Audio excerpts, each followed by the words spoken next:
Squash எப்படி பண்ணுறதுன்னு பார்க்கலாம். சம்மர் சீசனில் மேங்கோவை ஸ்குவாஷ் பண்ணி ஃப்ரிட்ஜில் வச்சுக்கிட்டிங்கன்னா 3 to 6 months வரைக்கும் யூஸ் பண்ணிக்கலாம். வீடியோவை ஸ்கிப் பண்ணாமல் பாருங்கள். வாங்க வீடியோக்குள்ள போகலாம். மேங்கோ ஸ்குவாஷ் பண்ணுறதுக்கு நமக்கு நல்ல பழுத்த மாம்பழம் வேணும். சம்மரில் கிடைக்கிற இந்த மாம்பழங்களை இந்த மாதிரி ஸ்குவாஷ் பண்ணி வச்சுக்கிட்டா 6 மாதம் வரைக்கும் ஃப்ரிட்ஜில் ஸ்டோர் பண்ணி யூஸ் பண்ணிக்கலாம். நம்ம எந்தவித ப்ரிசர்வேட்டிவ் ஐட்டம்ஸும் ஆட் பண்ணாததுனால இது ஒரு ஹெல்தியான ட்ரிங்க். மேங்கோ சீசன் இல்லைனாலும் நாம் ஃப்ரெஷ் மேங்கோ ஜூஸ் குடிக்க முடியும். சரி வாங்க மேங்கோ ஸ்குவாஷ் எப்படி பண்ணுறதுன்னு பார்க்கலாம். நான் இங்கே 5 பழுத்த மாம்பழம் தோல் சீவிட்டு கட் பண்ணி வச்சுருக்கேன். முதல்ல இந்த மாம்பழத்தை மிக்ஸி ஜாரில் போட்டு நைஸாக அரைச்சி எடுத்துக்கலாம். பாதி பாதியாக போட்டு எடுத்துக்கோங்க. இதோ பாருங்கள், இந்த மாதிரி நைஸாக அரைச்சி எடுத்துக்கோங்க. இந்த மேங்கோ பியூரியை நாம் ஒரு கப்பில் வச்சு அளந்து எடுத்துக்கலாம். நமக்கு 5 கப் மேங்கோ பியூரி கிடச்சிருக்கு. இப்போது இதுக்கு டபுள் மடங்கு, அதாவது 10 கப் சர்க்கரை நமக்கு வேணும். இப்போது சர்க்கரையை அளந்து எடுத்துக்கலாம். ஒரு அகலமான பாத்திரத்தில் 10 கப் சர்க்கரை இந்த மாதிரி எடுத்துக்கோங்க. இது கிட்டத்தட்ட 1 kg இருக்குது. இதுக்கு பாதியை விட கம்மியாக தண்ணி ஊற்றிக்கோங்க. நான் 3 கப் தண்ணி ஊற்றிருக்கேன். இப்போ பாருங்கள், சர்க்கரை பாகு நல்லா கொதிக்க ஆரம்பிச்சிருச்சு. ஒரு லேசான கம்பிப்பதம் வந்த பிறகு நாம் அரைச்சி வச்ச மேங்கோ பியூரியை இதில் ஆட் பண்ணிக்கலாம். ஸ்டவ்வை லோ ஃப்ளேமில் வச்சுக்கோங்க. லோ ஃப்ளேமில் வச்சுட்டு நல்லா மிக்ஸ் பண்ணி விட்டுட்டே இருங்க.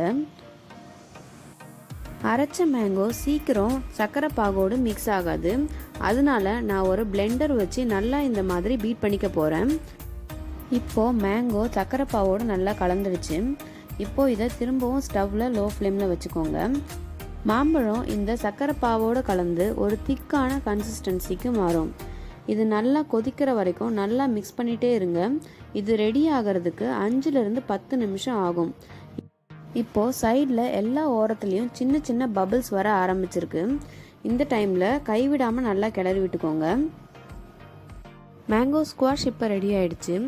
இப்போது ஸ்டவ்வை ஆஃப் பண்ணிக்கலாம். மேங்கோ ஸ்குவாஷ் ரொம்ப சூடாக இருக்கிறதுனால உடனே ஸ்டோர் பண்ணி வைக்க முடியாது. இது ஆறுறதுக்கு 1 மணி நேரம் ஆகும். இப்போது இதை ஆற வச்சிடலாம். 1 மணி நேரம் ஆகிடுச்சு. இப்போது நம்ம மேங்கோ ஸ்குவாஷ் பாருங்கள், கொஞ்சம் கெட்டியாகிருக்கு. இதை ஒரு ஈரம் இல்லாத கண்டெய்னரில் ஊற்றி ஃப்ரிட்ஜில் 6 மாதம் வரைக்கும் ஸ்டோர் பண்ணி வச்சுக்கலாம். நாம் எந்த வித ஃபுட் கலரும் ப்ரிசர்வேட்டிவ் ஐட்டம்ஸும் ஆட் பண்ணலை. ஆனால் இது எவ்வளோ நேச்சுரலாக ஃப்ரெஷ்ஷாக இருக்குது பாருங்கள். மேங்கோவோட கலர் கூட சேஞ்ச் ஆகலை. இப்போது இதில் ஜூஸ் எப்படி போடுறதுன்னு பார்க்கலாம். ஒரு கண்ணாடி கிளாஸில் 2 ஸ்பூன் ஸ்குவாஷ் ஊற்றிக்கோங்க. இப்போது ஐஸ் க்யூப்ஸை ஃப்ரிட்ஜிலேருந்து எடுத்துக்கலாம். ஐஸ் க்யூப்ஸ் ட்ரேலேருந்து எடுத்தாச்சு. கிளாஸ் டம்ளரில் 3 ஐஸ் க்யூப்ஸை போட்டுக்கோங்க. 1 ஸ்பூன் சுகர், தேவையான அளவுக்கு தண்ணி ஆட் பண்ணிவிட்டு மிக்ஸ் பண்ணிக்கோங்க. நம்மோட மேங்கோ ஜூஸ் தயார். மேங்கோ ஸ்குவாஷை இந்த மாதிரி ஒரு பாட்டிலில் ஊற்றி ஸ்டோர் பண்ணி வச்சுக்கோங்க. இந்த வீடியோ உங்களுக்கு ரொம்ப பிடிச்சிருக்கும்னு நினைக்கிறேன். நீங்களும் இதை வீட்டில் ட்ரை பண்ணி பாருங்கள். இன்னும் இன்ட்ரெஸ்டிங்கான நிறைய ரெசிபி நம்ம சேனலில் உங்களுக்காக காத்துட்ருக்கு. அதுக்கு நீங்கள் நம்ம சேனலை சப்ஸ்கிரைப் பண்ணிவிட்டு பக்கத்தில் இருக்கிற பெல் ஐக்கானையும் ப்ரெஸ் பண்ணிக்கோங்க. எங்களின் புது வீடியோக்கள் உங்களுக்கு நோட்டிஃபிகேஷனில் வரும். இந்த வீடியோ உங்களுக்கு பிடிச்சிருந்தா லைக் பண்ணுங்கள், கமெண்ட் பண்ணுங்கள், ஷேர் பண்ணுங்கள், மறக்காமல் சப்ஸ்கிரைப் பண்ணுங்கள்.